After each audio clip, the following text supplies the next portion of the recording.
Sardar Gabbar Singh cinema విడుదలకి సిద్ధమవుతూ ఉండడంతో పవన్ కళ్యాణ్ తన cinema ప్రమోషన్లలో హడావిడి చేస్తున్నాడు. కనీ విని ఎరుగని రీతిలో వచ్చిన బాహుబలి సినిమాకి డైరీలు, నోట్బుక్లు లేనే లేవు. కానీ ఈ ఫక్తు కమర్షియల్ సినిమాకి మాత్రం పవన్ కళ్యాణ్ కాస్త ఓవర్ చేస్తున్నాడు అనిపిస్తోంది.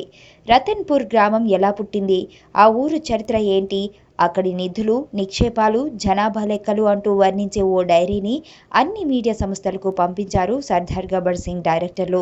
ఈ సినిమాని ఏదో రుద్రమదేవిలాగా, బాహుబలిలాగా ఫీల్ అవుతున్నాడు పవన్ కళ్యాణ్ అంటున్నారు ఫ్యాన్స్ కూడా.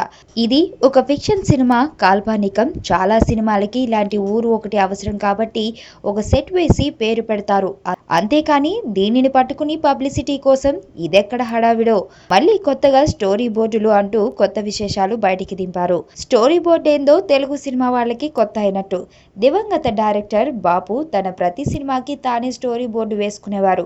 ఇంకా చాలా మంది స్టోరీ బోర్డులు వేస్తున్నారు ఇప్పుడు. బాహుబలి కోసం రాజమౌళి వేసిన స్టోరీ బోర్డు అసలు భయంకరమైన స్టోరీ బోర్డు అని చెప్పాలి. అదేదో ఇప్పుడు కళ్యాణ్ స్వయంగా వేయించినట్టు చెప్పడం కామెడీ. పవన్ కళ్యాణ్ స్వయంగా కొన్ని బొమ్మలు వేశారు అని చెప్పడం కాస్త ఓవర్ అనిపిస్తోంది. ఇక ఈ స్టోరీ బోర్డు దగ్గర ఉంటే సినిమా కళ్ల ముందే రెడీగా ఉన్నట్లేనట. రంగులు, సీన్లు, టైమింగ్ తో సహా. మరి దర్శకుడు ఇక అక్కర్లేదేమో. అందుకే నోట్ తో పంపిన ఫోటోలో దర్శకుడు బాబీ కనిపించలా. టైం రెండు రకాలు. ఒకటి గుడ్ టైం, రెండు బ్యాడ్ టైం. అమ్ము నా ప్రాణం. నేను 5th చదివేటప్పుడు తను 3rd క్లాస్లో జాయిన్ అయింది. తను చిన్నప్పుడు చూసినప్పుడు ఎప్పుడూ అనుకోలేదు తను పెద్దయ్యాక ఇంత అందంగా తయారవుతుంది.